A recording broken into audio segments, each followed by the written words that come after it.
I am thrilled to bring up our next speaker, Mr. Ron Wacks.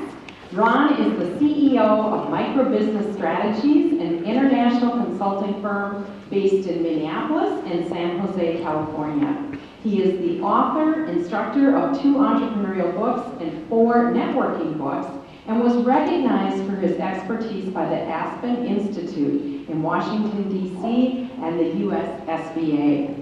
Ron is an international leader in microbusiness, entrepreneurial development and innovation, and served as president and CEO of the American Association of Microbusinesses. He's representing the United States and Global Innovation Conference in Budapest, Hungary, which I think we're going to get to hear more about, before an 84-member country delegates, and is a national networking expert and a trained chef. From Ron, you will learn what networking is and is not, climb the networking ladder, learn how the 90-10 rule is a game changer, and why effective networking is the most important thing you'll do every day beyond getting up in the morning. Please join me in welcoming Mr. Ron Wacks. We have on my left, Tibet.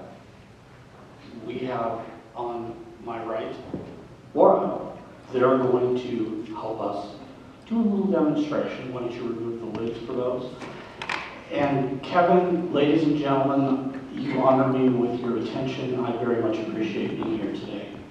I'm going to talk a little bit about networking as it relates to leadership and innovation, because I believe that it's very difficult, one could say impossible, to lead, to innovate without networking, because it's about relationships, it's about who you know, it's about how to get things done, and I think the most valuable resource, no matter what scope, sector, agenda, mission, or context you're in, is it's about who you know or who you can be introduced to. It's about the who. The who helps us do the what, the where, the why, the how. So, one of the most important examples I can give to talk about networking and lead into leadership and innovation is to talk about micro businesses, and that's what Tibet and Laura are here to help us do for a moment. Micro businesses are a huge part of our demographic, and what we're going to do is to talk a little bit about that size and scope and how they network and lead us into the leadership and innovation piece. So follow along, and by the way, don't forget to tip our helpers on the way out. So can everybody see what's on the table before you? We have 2 pies. Tibet has pumpkin pie. Laura has the cherry pie. And why are they pumpkin and cherry? Because I like those. Okay? It's chef's prerogative. So what I'd like to do is, Tibet will have you start and grab the knife, and what I'd like you to do, by the way, I have to ask, does everybody know what we're doing here? I'm sure some of you are thinking, what the heck is the guy doing here with pies? But most of you are wondering, do I get pie? Really? Honestly, do I get pie? Well, we'll see. We'll see. So, Tibet, could you, and feel free if you want to stand up or try to watch, because this is kind of interesting, at least it entertains me. Tibet, could you slice, you're with pie number 1, pumpkin pie. You have 3 plates in front of you. Laura, hang loose, and you have the cherry pie and 2 plates in front of you. So Tibet, could you please take a slice out of pie number 1 that is equivalent to 1/20th of the pie? 1/20th. Give you a little hint, that's about a 1/4 of an inch slice, and it doesn't have to look pretty, just get about that much and get it on plate number 1. Okay, that's all we have to do. All right? And while she's doing that, Laura, you can sharpen up your knife and get ready to go here, because you'll be next. Wow, that's fabulous. Okay, so we have plate number 1. You can switch them around.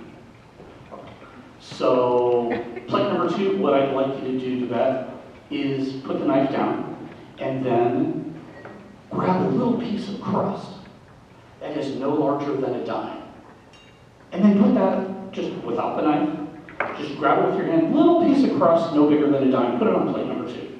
That's it. Okay, perfect. See that little speck in it? Hold it up, let them see that.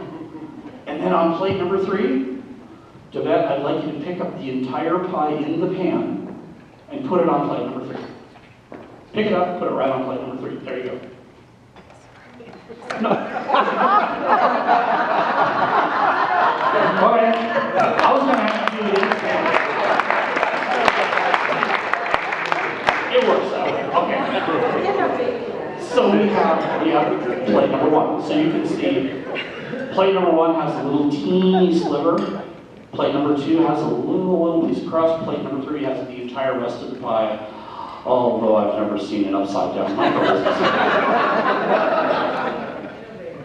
It's innovative. Laura, thank you. And to follow her, that's a challenge for me. Laura, could you grab your little knife, and I'd like you to cut, you got the cherry pie, 1/5 of the pie. 1/5. And put that 1/5 slice on plate number 1. Is everybody following here? Where's that? We're doing pie charts. See, they love this in Budapest. Nobody had ever seen it. I said, we're just doing pie charts. We're just using pie, right? They loved it. Then the hotel had to serve everybody pie. So we got that 1/5 of the pie. That looks a little small. 1/5 of the pie, okay? And then when you're finished with that, put the entire rest of the pie right side up. Just put it right on plate number 2, okay? See? Okay, so here's the deal. Micro businesses are firms with fewer than 10 people, right? And this is an amazing, the entire micro business demographic is one of the most perfect, relevant, compelling examples, Kim, of networking, which gets us to leadership and innovation and other things, great achievement even as well. So, Devette, could you sort of kind of hold up plate number 1 and just, again, try to show people what that looks like without boosting it on the table? Great. So, small businesses in the United States are defined as firms with fewer than 500 employees. Small business, fewer than 500 employees. That's another entire conversation, one in which alcohol would be required, because small really isn't small. But when you look at businesses that are between 10 employees and 499, we call them non-micro small businesses, but there's no name for it, but that's what we call them. That's plate number 1. Plate number 2, large, and that's just about 5%. Plate number 2, the little teeny, you can even hold that up in your fingers, it's just so small. That's large business in the United States. The percentage of all large businesses, 500 employees or more, lion's share of the revenue, lion's share of the labor force, lion's share of the access, 0.06% of all U.S. businesses. The rest of the pie? Micro businesses, 95.8% of all U.S. businesses. 95.8. Now I'm in Minnesota, it's a little smaller, it's 94.4. Okay? Percentage of micro businesses in Minnesota, 94.4%. And this will be incredibly relevant, I hope, in a moment. Laura's pie, cherry pie.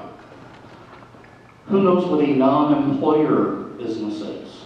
Non-employer business is a firm of any size in the United States that has no employees. People are independent contractors, people are the owners of the business, such that there is not a W-2 within the company or entity. Non-employer businesses. So, 1/5 of all U.S. businesses have employees. 79.8%, or 4 out of 5, have no employees. So we use 3 magic words: employer, employee, and job. Let's incentivize our employers to do this for employees, like healthcare. Or let's mandate employers to do this for their employees. Let's do job creation. It's only relevant for plate number 1, as she's holding up plate number 1. It's 1/5. So for 4/5, it's irrelevant. Employee, job. That term is irrelevant. Okay? So we have 95.8% of all U.S. businesses micro, and we have 79.8% non-employers. A little bit different in Minnesota. It's 76.8 are non-employers in Minnesota, 3 out of 4 businesses. Okay? Thank you, ladies. Thank you, ladies, very much.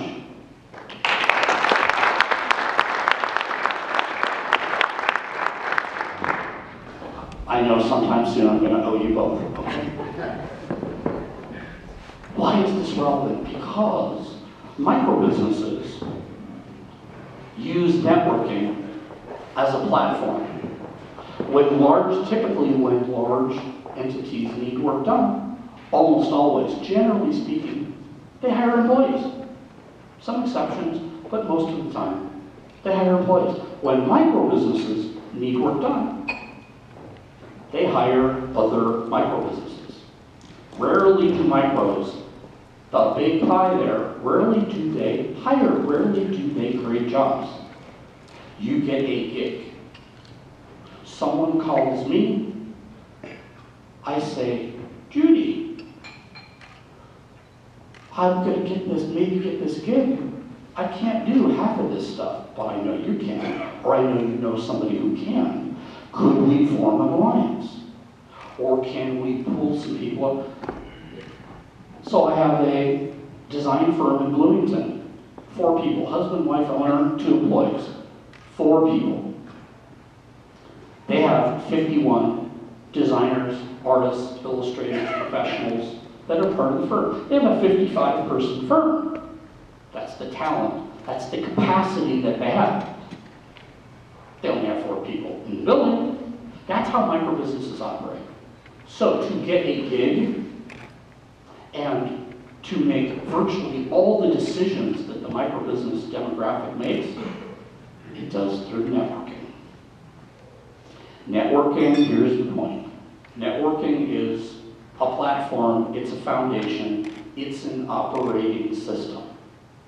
Like advertising is to the large firm, networking is to the small firm. That is how we operate.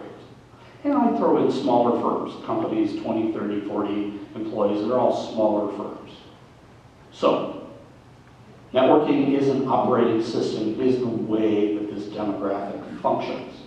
And I will also throw in, so we talk about innovation. Kevin, I'm not sure I mentioned this to you, but in the United States, 21% of all innovations created, and they use 3 measures for those, are created by what we would call corporate America, 21%. So 79%, or 4 in 5, according to these 3 measures, are accomplished by the small firm or the individual, person in the basement, in the garage, and in a small environment. It's almost the same in the European Union. It's 19% are done by their corporate community, and the rest, 81%, are done by the smaller firm. So one of the messages that I said in Budapest is essentially, if you want to support innovation, you must support micro-businesses. Because that's where 4 out of 5 come from. Made sense to me. So, one of the things that I think is compelling also about networking is a friend of mine in Edina, along with a team, they did some national research. Do you know, they identified the number of specific, definable tasks that it takes to run a business successfully and sustainably from startup through some level of maturity, a year, 2 years, 3 years, till at least it's up and going. Any idea how many separate and distinct tasks they defined? 96. Their research also concluded the average well-educated, intelligent, capable, motivated person, everyone in this room, the average number that a person could do proficiently, which meant it passed muster, or you could be hired to do that task in an acceptable fashion. The average number of those tasks that a person could do is 6. The extraordinary person, 10 out of the 96, which means automatically even the best person in this room is going to need help with 86 of those particular defined, separate, distinct tasks. You have to network. You have to find resources and support, mentoring, all of those things, because people have asked me over and over, whether here or abroad, if you had to tell the microbusiness demographic one thing, one little bumper sticker comment, what would that be? Easy. And you know this, you can't do it alone. You cannot do it alone. And I like to add, in very fine print in parentheses, of course I would never say this in public. And if you try to, you're stupid. You can't do it alone. Because who's going to do this under 86? Or 90? Half an hour. So, I'm going to do a really quick exercise, really fast. It's called the networking ladder. So what I'm going to do is I'm going to ask the room 4 questions. After each question, I want you to think of a number. 1 to 10. I want you to rate yourself. 10 means you are incredible at this. 1 means you're horrible, you totally suck. Okay? So after each question, I want you to think of a number, and then I'm going to point to one table, because that's all we have time for. Go around that table so you can shout out those numbers really quick, so we have an idea at least what a few of you might think. So, question number 1. Without defining networking, at least so far, with what you understand networking to be, I want you to rate yourself as a networker. 10 means I am phenomenal. 1 means I'm horrible, I'm hiding under bed. So think of a number. Kevin, your table. Shout out a number. 6. 5. Great, thank you. Question number 2. Rate yourself in your ability to develop long-term relationships. Okay, you met someone, maybe you connected with them a little bit. Now, how are you at developing a longer-term relationship? Something that's deeper, something that's a little longer lasting, that's perhaps more important. Okay? Think of a number 1 to 10. 1 means you're horrible, 10 means you're great. Stephen back there, your table. We got a 10 here. 8. 6. 20. And I know you, sir. Okay? And let us sit next to you and let's have lunch together. Okay? Question number 3. Win-win. So you've met someone, you've worked on developing a longer-term relationship. Now, what about your ability to make that a win-win? Something that's mutually beneficial. Okay, what about that? Kim, what about your table? 8. 7. 2. 7. 7. Fabulous. Okay, last question. Problem solver. I want you to rate your ability to solve problems. And I'm going to ask you, when you think about problem solving, 2 kinds. One is your ability to solve your own problems in your own world or arena. And even more importantly, other people's problems. How are you at a problem solving with other people's problems, because that's in almost all cases how you monetize, how you can achieve, how you can accomplish. Because almost any profession, almost any work you can think of, actually is distilled to problem solving. Okay, so again, 1 to 10, how are you as a problem solver for yours and other people's problems? Lisa, your table, please. 10. What was that again, Lori? It's what we do. That's what we do. I'm putting you at a 12 and a half, okay? Got some problem solvers back there. So, why did I ask you these questions? How do they relate? It's a ladder. So please raise your hand. Who has in this room ever climbed a ladder or a step stool to do anything? To change a light bulb, get something out of a cupboard? Everybody has. Okay, the first thing you do after you put the ladder where it needs to be is you get on the first step, right? And then you have to get on the second step, third step, fourth step, and once you're on the fourth step, then you can take the action that you can change that light bulb, right? Okay.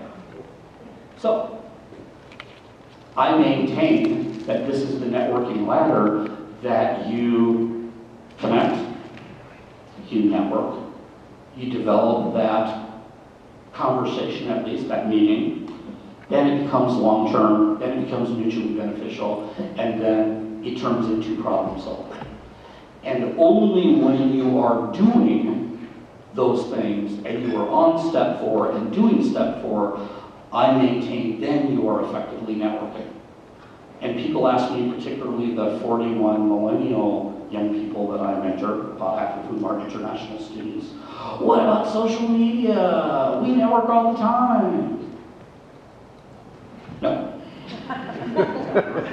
No, you do not. My experience has been, and I will defend this position, you know, even arm wrestle over pie. Social media, LinkedIn, Facebook, and many other forums, they're fabulous at step number 1 on the ladder. Occasionally, you can do step number 2 in terms of social media here. Occasionally, step number 2. Never step number 3 or step number 4. Have to do all 4, or else, at least in my world, you're not networking. So I hope everybody's with me. Okay. So, how many people, raise your hand if you are a salesperson or involved in selling or persuading anything to anybody listening? Okay, quite a few of you. I'm going to make an emphatic plea to all of you, not only all of you, but all of you that have raised your hands, that if I can offer you one thing that you remember as you're walking to your car and you get up tomorrow morning, the one thing, it's you are no longer a salesperson. Ever. That's not who you are, it's not what you do. You are a resource person and a problem solver. Resource person and a problem solver. And I have done this experiment at conferences and meetings. People, if a salesperson is being perceived or known, people move back. If you're a resource person and a problem solver, they lean forward. They engage you. This is about helping them. Okay?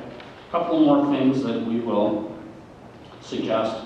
Of course, one of my favorite analogies is Miracle on 34th Street. How many people have remember Miracle on 34th Street? Remember, it's about Macy's caring about the customer, finding the little toy at Gimbals, and that whole story. It's about who you care about. So is it what's in it for me? Is it I want to sell because I'm Macy's and I don't want you to go to Gimbals? Or is it about, in that story, the mom finding the little toy for the son regardless of where it came from, and people caring about the customer? A couple more things really quick. Where do you go to find the people that you're looking for? How do you strategically network? I call it animals in Africa. So, if you want to find animals in Africa to photograph, to watch, there's only one place to go. Go to a watering hole. Why do you go to a watering hole? Because every animal needs to go there a minimum of 1 time a day. Has to. That's where you go. A watering hole is a collection point. So no matter what your mission or agenda, no matter what your context, your sector, I don't care, employed, self-employed, public, private, profit, nonprofit, retired, in transition, student, doesn't matter. There are collection points for the people you are looking for. And you can even become your own collection point.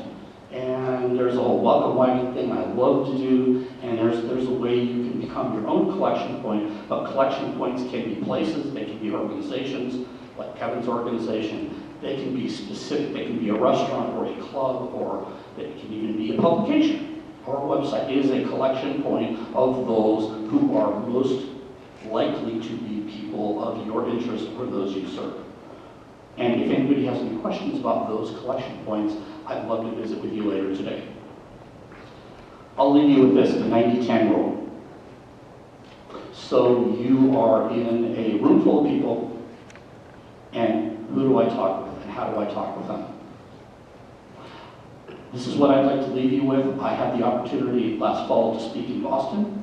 I did 3 presentations at Harvard and 1 at MIT, and then the last one at the Boston Small Business Expo, where I had people sitting all over my floor in a breakout room in their suits.